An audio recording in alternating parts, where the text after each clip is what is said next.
Olá pessoal, tudo bem? Como é que vocês estão aí? Tudo certo? Na luta, estudando, né? Eu aqui de novo, mais uma vez, com muito prazer, poder participar com vocês aqui do nosso assunto de hoje, do módulo 3, professor Alexandre, de Química. Vamos lá então? Bom, o nosso módulo 3, ele traz aí umas informações importantes sobre um processo industrial altamente relevante, né? Que está ligado ao calcário. Calcário é matéria-prima para muitas substâncias. Na verdade, nós temos aí duas correntes. Uma é a indústria petroquímica e ao lado dessa indústria temos a indústria carboquímica, que usa como matéria-prima o calcário. Na verdade, o calcário é um composto da função sal, que é o CaCO3. Então, você decompõe esse calcário com aquecimento. Você vai aquecer o calcário em torno de 1000 graus, ele vai desmontar, ele vai virar óxido de cálcio. Então, temos o calcário aqui. Você vai aquecer esse sistema, né, em torno de 1000 graus. Aí você vai promover a decomposição desse calcário, formando óxido de cálcio, gás carbônico. Esse óxido de cálcio aqui é uma matéria-prima importante, sobretudo para a construção civil, né? Esse óxido de cálcio, posteriormente, vai interagir com a água. Então, temos aqui nossa matéria-prima, que veio do carbonato de cálcio, de um processo chamado calcinação. Então, esse óxido de cálcio interage com a molécula de água e vai formar uma matéria-prima importante, que chama hidróxido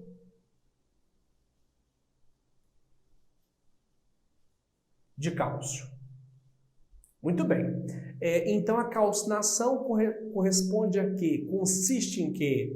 A decomposição térmica do carbonato de cálcio, formando óxido de cálcio, que posteriormente interage com a água e forma hidróxido de cálcio. Muito bem.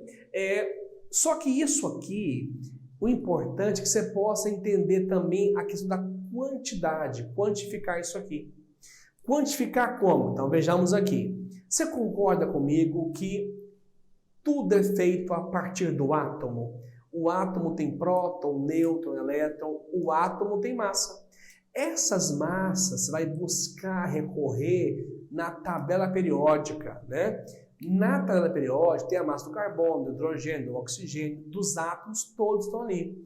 Essa massa que está lá é a média ponderada dos tipos de átomos que tem. Por exemplo, tem aí átomo de bóron. Tem dois tipos de bóron. Tem um bóron de massa 10 e o bóron de massa 11. Na tabela periódica, o bóron que está lá não é nem 10 e nem 11. A massa do bóron que está lá é 10,8. Por que 10,8? É a média ponderada entre o bóron de massa 10 e o bóron de massa 11. Então, a média é 10,8, tá? A massa dos átomos que estão na tabela periódica corresponde à média ponderada. Então, buscando aqui, nós temos a fórmula do etanol. O etanol, ele tem 2 carbonos, 6 hidrogênios e 1 oxigênio. Então, esses 6 aqui, ó, esse 6 e esse 2, nós chamamos de índice atomístico. O índice indica a quantidade de cada elemento. Então, temos o oxigênio aqui, temos o hidrogênio, temos o carbono. Aqui eu tenho um único oxigênio. Aqui eu tenho 6 hidrogênios e temos 2 carbonos. Bom, a quantidade está expressa. Eu quero saber agora quais são as massas de cada um. Para isso, eu tenho que recorrer à tabela periódica. O oxigênio vale 16, né? O óleo é 16.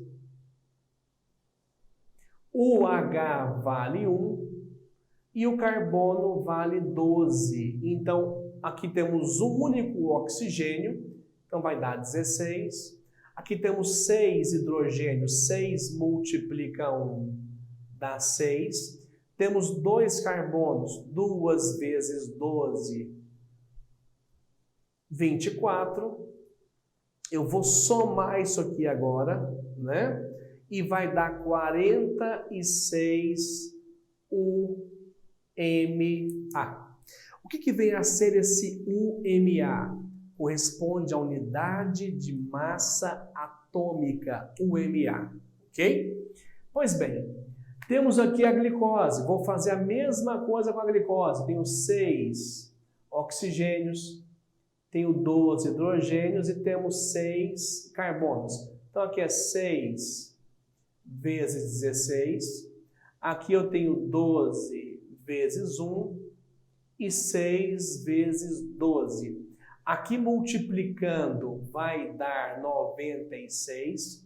Aqui multiplicou vai dar 12. E aqui multiplicando dá 72. Se eu somar 96 com 12 mais 72, vai dar uma massa igual a 180 UMA, que é a unidade de massa atômica. Bom, interessante. Mas para a linguagem do químico, eu não vou usar o MA, porque o MA é uma molécula só. É muito pouco. Vamos usar então o conceito de mol. Assim como você usa a dúzia no dia a dia, né? Eu quero uma dúzia de laranja, uma dúzia de banana. Dúzia é a linguagem do cotidiano. 12 é 12. Eu quero uma centena de papel, uma resma de papel, 100 folhas, é uma centena. Eu quero, por exemplo, uma grosa, né? Uma grosa, conhece grosa? Gente, conhece? Grosa é 12 vezes 12. Uma grosa de lápis são 144 lápis. Então, uma grosa é uma unidade de quantidade. Ao mesmo tempo, o mol é uma unidade da química, do químico. É uma unidade de quantidade para a química. E aí, o conceito de mol tem o nome desse cara aqui, ó, Avogadro. O mol é esse valor aqui absurdamente grande, né? É um valor muito, muito grande. Mol, eu não uso só para molécula, eu uso para molécula, uso para íon, uso para átomo, uso para elétron. Então, mol é uma linguagem específica da química, né? Eu não vou pedir, por exemplo, um mol de grão de areia. Você pede um caminhão de areia, 1 metro cúbico de areia. Mas mol é uma linguagem para química, ok? Maravilha. Agora, o que acontece aqui? Vamos relacionar o que eu expliquei aqui dentro de uma equação química. Temos aqui a mesma equação que eu comecei citando, que é a calcinação, só que eu vou relacionar a calcinação com o mol e com quantidade de matéria, com massa. Então vejamos. Aqui temos um mol desse calcário, vai decompor aqui e vai nos dar um mol de óxido de cálcio e um mol de CO2.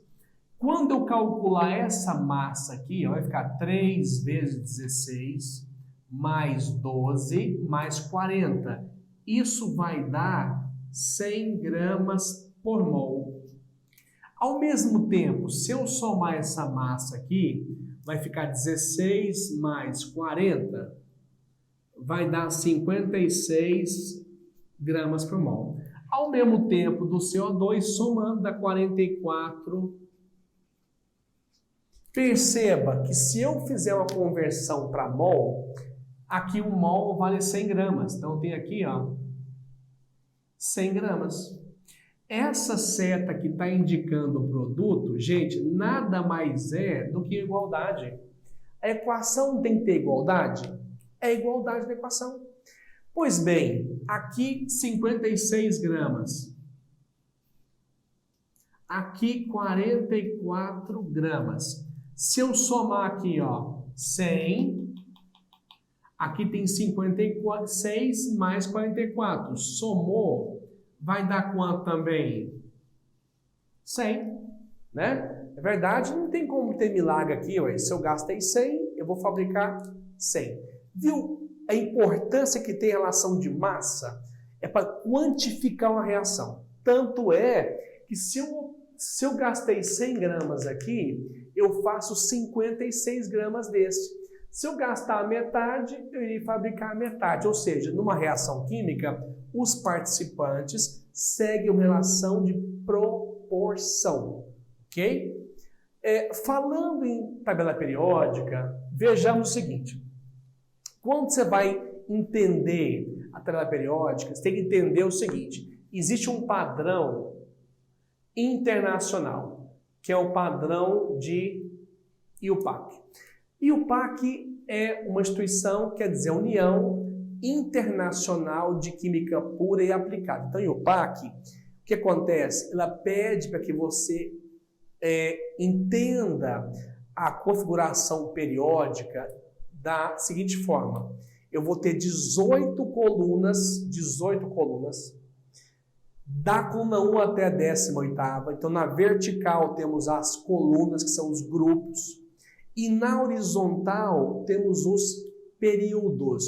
O que seriam, então, os períodos? Os períodos correspondem à quantidade de camada que cada átomo tem. Então, por exemplo, se você pegar coluna corresponde a família. Período corresponde à quantidade de níveis. Então, se você pegar, por exemplo, um cara está no 4º período, né? Contando assim, todos esses átomos do 4º período têm 4 camadas eletrônicas. A quantidade de camada vai caracterizar o seu período. Ao mesmo tempo, a tabela já foi assim, ó, tinha metais, semimetais, ametais e gases nobres de hidrogênio. Hoje não, hoje reduziu isso aí. Então nós temos metais e não metais. Ou é metal ou é ametal. Entretanto, alguns autores dividem em metais, não metais e gases nobres, né? A divisão que muitos autores têm, metais, ametais e gases nobres. Os metais. Então os metais são sólidos. Exceção, tem o mercúrio. O mercúrio é o único metal que em condições normais não é sólido, é líquido.